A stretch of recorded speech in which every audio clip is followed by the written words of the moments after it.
Hi, everyone. My name's Taylor. I'm a single mom who's been through a lot to raise my son, Eric. Many single moms have supportive families, and I thought I did too. But it turns out I was wrong. I found out the hard way. Thankfully, I was able to stand up to the people who tried to mess up my and my son's life. My ex-husband, Carl, is awful. Just thinking about him makes me sick. There was a time when I was really in love with him, but things got bad after we got married. Carl was great when we were dating, but as a husband, he was a nightmare. He became controlling and then abusive. I stayed in that marriage for over 8 years because he manipulated me and made me feel like I had to stay. At first, I thought my son deserved a father, so I didn't leave right away. Things got worse one day when Eric was 5. Carl started hitting me really hard, and my poor son saw me in pain and tried to stop his dad. But Carl was so angry that he ended up pushing Eric to the floor. That was the breaking point for me. I called Child Protective Services, CPS, and the police, and they helped keep Carl away from us. But he was determined to get back at me. He said, "You think you can run away from me, Taylor? That will never happen. Sooner or later, I will have you and my son back in my house. Just wait and watch." "We're getting a divorce, Carl. There's no way I'll allow you near me and my son again, even if we divorce. I'll find a way to protect Eric. I am his dad, and I have rights." Carl's behavior and his violent history made me very scared. My son was deeply affected and had to go to therapy to cope with what happened. After a long court battle, Carl and I were finally divorced. But that wasn't the end of it. Moved far away to live near my parents and sister to be safe from Carl. I even got restraining orders against him. It was the most horrible time of my life. Carl never knew exactly where I moved. He could have guessed, but he didn't have my exact address. Being near my family made me feel safe again. However, my parents weren't really supportive of my decision to divorce. They asked, was it really necessary to get a divorce? Couldn't you two have gone to therapy and worked things out? It's not a big deal. Poor little Eric has to lose his dad over your problems. That's so unfair. He must be devastated not being able to see his dad. I was shocked. Are you serious right now? Carl used to beat me up, Mom. He even put his hands on Eric. My son was only trying to protect me. How can you not see what a monster Carl is? Mom, Dad, you need to be more sympathetic toward Taylor. She's been through a lot. You have no right to make her feel guilty. She did the right thing. At first, my parents tried to talk me into letting Eric see his dad, but I never allowed it. They were never happy with my decision. They kept saying, "Why don't you let Carl visit Eric? He must miss his son."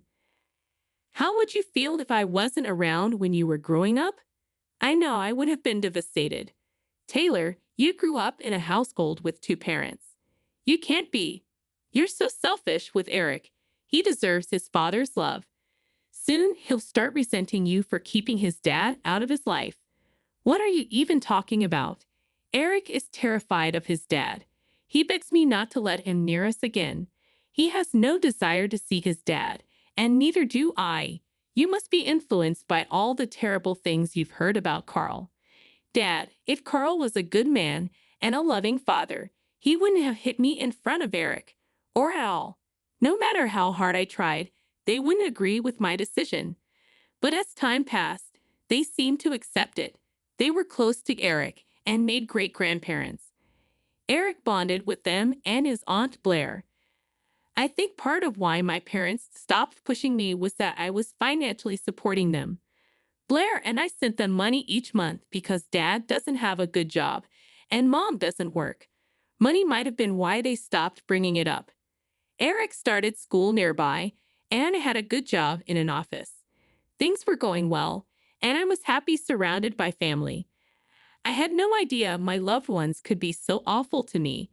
The second biggest betrayal of my life happened just a year after I left Carl. I was getting ready for a business trip to another city. I couldn't take Eric with me because there were no childcare options at work. I was stuck, wondering what to do with Eric, when my mom and dad suggested a plan. So, I heard you'll be leaving for a business trip soon. Your dad and I have been thinking about babysitting Eric for you. We can stay at your house and take care of both Eric and the house. Are you sure about this? Eric can be a handful, plus leaving your apartment empty could be a hassle. It's only for a few days, so I don't think it will be much trouble. We love Eric, and he loves us too. I'm sure he'll be thrilled to spend these days with us. Yeah, the two of us can stay here and babysit for you. Your house will be safe when you go on this trip. It's like getting two benefits in one. Since they insisted so much, I agreed to let them babysit Eric and stay at my house until I returned. I felt satisfied with the arrangements because I trusted my parents completely. Now I know I made a huge mistake. I shouldn't have trusted them at all. My business trip started a week later. I flew out at night after saying goodnight to Eric. I had to leave a day early to prepare for a meeting with a big client the next morning. Called my parents and Eric after reaching the hotel, and everything seemed normal. I had no idea what was about to happen that night while I was in my hotel room preparing for my meeting the next day. Blair called me, and for some reason, it made me nervous. I thought something might be wrong at home. Picked up the call feeling anxious. Hey, Taylor, have you already flown out for your business trip? Yes, Blair. I arrived yesterday. It's not a long trip. Why? What's wrong? Did you leave Eric with our parents? Yes, Taylor. I think you made a mistake. I don't think you should have left Eric with them. I think they're planning something, and you won't like it. What do you mean? Tell me everything right now. You're scaring me. I think Mom and Dad might try to make Eric meet with Carl. They've been against your decision to get the restraining orders. You know how much they disapproved of your divorce and everything. I have a bad feeling they'll take Eric to Carl. No, no, no. Mom and Dad can't do that. There must be some misunderstanding. They didn't approve of the divorce, but they went inside with an abuser. I know you trust them a lot, but please be careful. If you need anything, I'm here. Thanks, Blair. I'll be careful. Don't worry. Blair's words made me very uneasy, so I decided to call my parents and check in with them. Hey, Mom, could you put Eric on the phone? I want to talk to him. Sure, Taylor. Hold on. Mom, are you there? Hi, Eric. I'm just checking in. Is everything okay? Are you having a good time? Mom, I need to tell you something. Grandma and Grandpa called Dad. Oh my God, my phone is about to die. I'm so sorry. Taylor, now I have to charge my phone. Why don't you call back later? Eric is fine and playing with us. You don't have to worry about anything. Take care. Bye. Something about the way Eric tried to talk to me made me suspicious, especially when Mom snatched the phone away before he could finish his words. My head was spinning from the situation, so I decided to check the security camera footage. I didn't have cameras inside the house, but I had them outside. Lo and behold, in my driveway was my ex-husband's car. I was shocked. I remembered the footage and saw Carl's car parked at my house. My mom had opened the door for him. I was furious and scared for Eric's and my own safety. Carl wasn't supposed to have my address. I even had a restraining order against him. He shouldn't have been near my son. I called my parents immediately, and I recorded the call. Mom, why the hell is Carl at my house? What's going on? Who permitted you to let him in? God, you need to relax, Taylor. Carl is not here. Why would you even say such a thing? Mom, I can see his car parked in my driveway. Did you forget that I have security cameras outside? I saw you open the door for him. There was a long silence on their end. Neither of them spoke. I can tell I've made them nervous, but nothing prepared me for what happened next. Look, I know you're upset at Carl and us, But you're being very unreasonable. You need to cut us some slack. Yes, I'm very disappointed in you, Taylor. You can't separate a son from his father. Eric needs Carl in his life. You're not being a good mom. Please tell me you're joking. Carl physically abused me. He even hit Eric when he tried to save me. How can you allow Carl back into his life? That was a long time ago, Taylor. We must forgive people. He's changed. Your stupid restraining order was causing a lot of problems.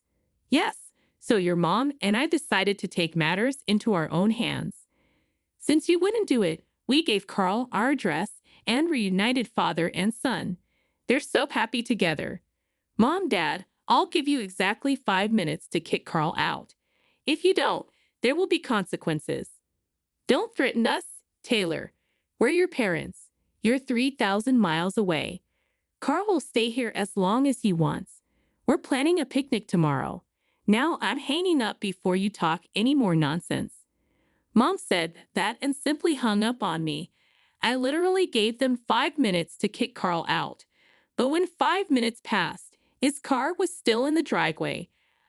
I'd had enough at that point. I felt scared and betrayed, so I quickly called law enforcement. I gave them the rundown of the situation and told them to arrest Carl. I also instructed them to take Eric from my parents and give him to Blair. The police acted fast and reached my house within 5 minutes. Staying near a police station was the best decision of my life. I saw them confront my parents and Carl through the CCTV footage. My mom and dad looked panicked as the police went in to arrest Carl. Mom called me and said, "Taylor, what is wrong with you? Did you call the cops on us?" Carl could go to jail. He will go to jail, Mom. And so will you if you don't leave my house right now. I don't want you and Dad on my property again. I've called Blair. She will come and take Eric. You will never come near us again. How dare you, Taylor? You are a horrible woman. I wish you were never born. You cannot kick us out and take our grandchildren from us. We won't let that happen. Good luck with that, Mom and Dad. The police will stop and arrest you if you do anything stupid. They know that Eric will go with Blair. You can't do this. We have grandparent rights. We will sue you. Good luck trying to fight me in court. It'll be fun to see the judge's reaction when she realizes that you brought an abusive man in my house despite a restraining order. You'll be laughed out of court.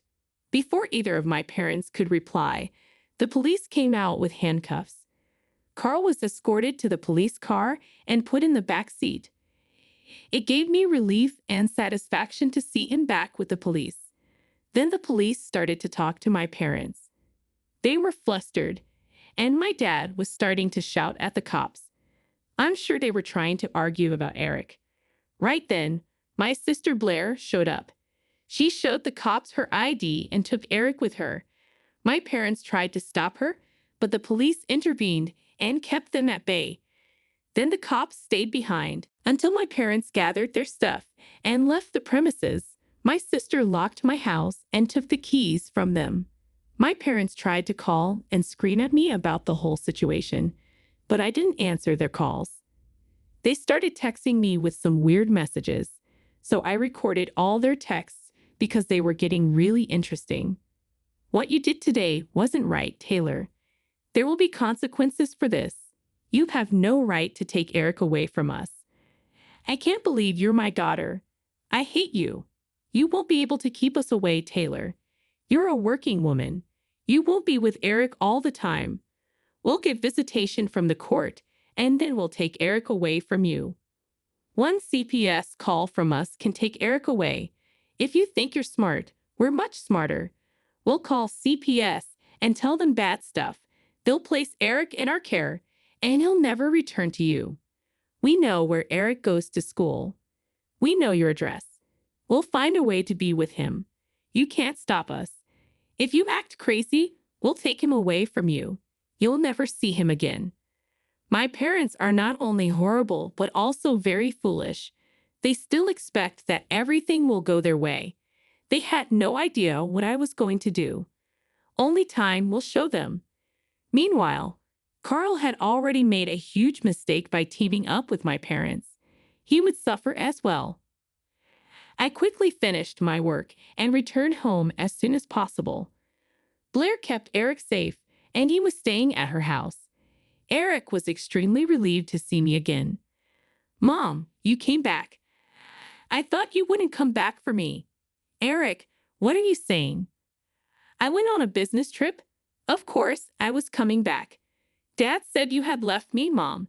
He said he would take me away with him and showed me pictures of his house and everything. I was scared. I didn't want to go with him." "Eric, listen to me.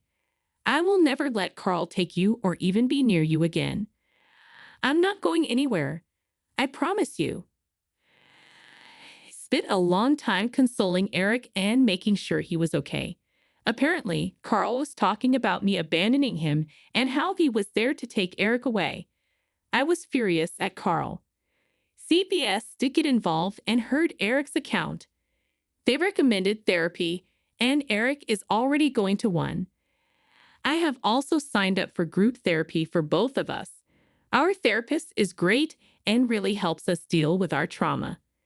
All the documentation of crimes committed by Carl was used by my lawyer in court. He was charged with attempted kidnapping and violating a restraining order. He's looking at jail time. I'm currently in the process of terminating Carl's rights to Eric. My son deserves a good dad, not an abuser like Carl. My lawyer is skilled, and we are hoping for a smooth process. As for my parents, they tried to sue me for grandparent rights, but the judge dismissed the case after seeing my court history and the texts they sent. I went a step ahead and got restraining orders against them, which the judge approved right away. Currently, I have moved with my son to a different state. I got a promotion at work and took a higher position in a different city, which helped me move away from my parents. Blair visits me from time to time and has cut off contact with our parents. She's even considering moving to my city. My parents are having a hard time financially since Blair and I stopped helping them. They were forced to look for extra jobs, and lawyer fees drained their savings, making them financially unstable. Meanwhile, my son and I are thriving in this new environment. I have no intention of ever contacting my parents or allowing Carl to traumatize my son again.